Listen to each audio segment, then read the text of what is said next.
Assalamualaikum warahmatullahi wabarakatuh.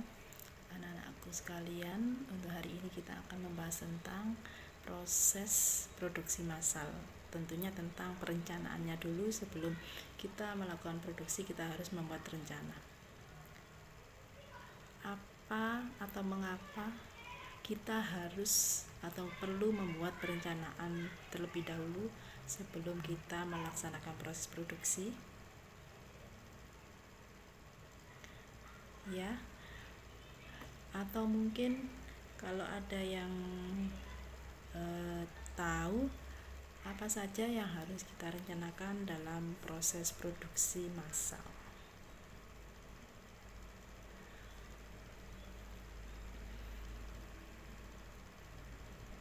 Atau mungkin kalian tahu apa itu produksi massal? Silahkan, boleh dijawab di grup WA tentang proses produksi massal atau produksi massal saja. Ya, produksi, ada yang menjawab produksi yang dilakukan dalam jumlah yang banyak. Ya. Kemudian ada lagi yang perlu direncanakan adalah bahannya, tempatnya, biayanya. Kemudian ya, biaya distribusi dan sebagainya. Oke. Nah, sekarang pertanyaan saya yang pertama tadi, mengapa kita perlu membuat perencanaan sebelum melaksanakan proses produksi? Apa perlunya kita membuat perencanaan? Ya, disimpan dulu pertanyaan saya. Kalau misalnya memang belum bisa menjawab, akan saya berikan materi dulu sedikit tentang produksi. Produksi secara luas adalah usaha atau kegiatan yang dilakukan yang dapat menimbulkan kegunaan dari suatu barang dan jasa untuk memenuhi kebutuhan orang banyak. Di sini yang perlu kita garis bawahi adalah menambah atau menimbulkan kegunaan untuk orang banyak. Karena kita memproduksi di sini adalah produksi massal. Kemudian yang perlu lagi adalah bahwa manajemen produksi. Ya, manajemen produksi adalah proses secara berkesinambungan dan efektif menggunakan fungsi-fungsi manajemen untuk mengintegrasikan berbagai sumber daya secara efisien dalam rangka mencapai tujuan. Nah, dari sini apakah ada yang sudah mengetahui atau bisa menjawab pertanyaan saya tadi, mengapa kita perlu membuat perencanaan produksi? Belum? Oke, saya lanjutkan.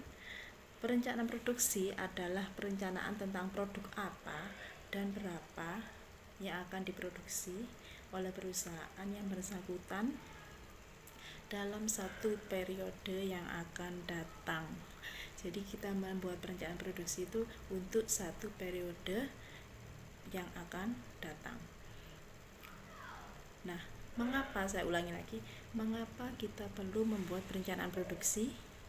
Ada yang sudah bisa menjawab pertanyaan itu? Ya, ini ada. Agar kita sudah tahu tentang produk yang akan kita buat. Kemudian jumlahnya juga. Oke. Biayanya juga, ya. Itu sebagian ya. Kemudian bagaimana kita merencanakan sebuah produksi? Nah, di sini nanti kalian saya beri tugas untuk membuat perencanaan produksi. Produknya terserah kalian, tentunya adalah produk yang kalian paham tentang produk itu. Karena di sini perencanaan itu nanti ada beberapa hal atau beberapa aspek yang harus kalian cantumkan.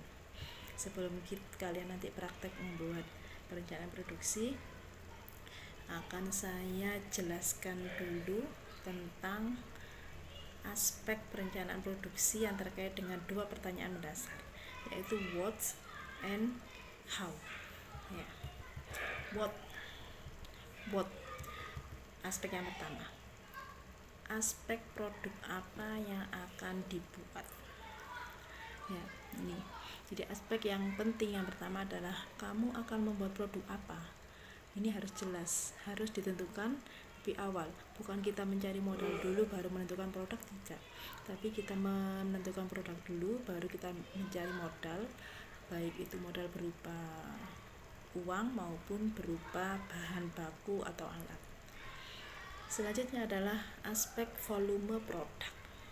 Kira-kira nanti kalian akan membuat produksi itu jumlahnya berapa?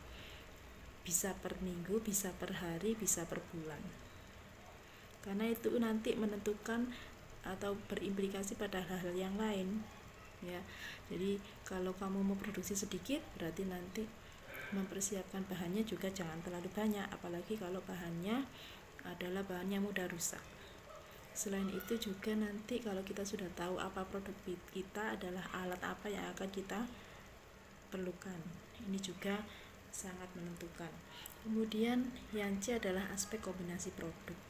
Apakah produk kalian nanti hanya satu jenis atau ada beberapa varian, ya. Misalnya minuman, kalian membuat minuman, di situ nanti kalian tentukan apakah nanti minuman itu hanya satu jenis atau kamu membuat varian-varian beberapa jenis. Nah, ini harus direncanakan juga. Oke, coba sekarang kalian saya minta untuk menentukan dulu produk apa yang akan kalian buat. Oke, produknya, ya, belum bahannya, masih produknya. Produk apa yang akan kalian buat atau kalian produksi? Ya, ada yang bikin minuman, ada yang bikin makanan. Ya, kebanyakan di sini adalah bergerak dalam bidang kuliner, ya. Ada juga karena kalian dari elektro, ada yang di sini ingin memproduksi jasa, yaitu jasa untuk servis, ya, jasa untuk servis. Mungkin alasannya di sini modalnya tidak terlalu besar karena yang dijual adalah keahlian, ya, boleh. Nah, sekarang kalau sudah ditentukan produknya, sekarang coba kalian tentukan kira-kira kamu nanti akan membuat produk itu jumlahnya berapa atau volume produksinya berapa. Silakan, boleh per hari, boleh per minggu, boleh per bulan, ya. Tentunya nanti kalian dalam menentukan ini harus memiliki alasan-alasan tertentu, tidak asal menentukan, tapi punya argumentasi dan latar belakang atau alasan yang jelas, ya. Ini per hari 100 gelas. Oke, jadi rencananya minumannya diproduksi dalam kemasan yang gelas dari plastik itu, ya. Kemudian servis itu 2-3 barang, ya. Oke, sekarang yang C, aspek kombinasi produk. Kira-kira kalau yang minuman tadi mungkin lebih mudah, ya, untuk membuat kombinasi produk. Ada yang rasa stroberi, rasa coklat, sebagainya. Namun kalau yang jasa, kira-kira kombinasinya bagaimana? Coba tadi ada yang memproduksi jasa, kombinasi yang akan diberikan apa? Bentuknya apa? Belum ada ide. Oke. Selanjutnya adalah perencanaan fasilitas. Fasilitas menentukan bagaimana suatu aset tetap perusahaan digunakan secara efektif dan efisien dalam menunjang kegiatan. Jadi tadi sudah kalian tetapkan produknya apa, kemudian volumenya berapa, dan kombinasinya apa. Sekarang adalah yang harus direncanakan adalah fasilitas dari usaha yang akan kamu jalankan. Kamu membutuhkan apa?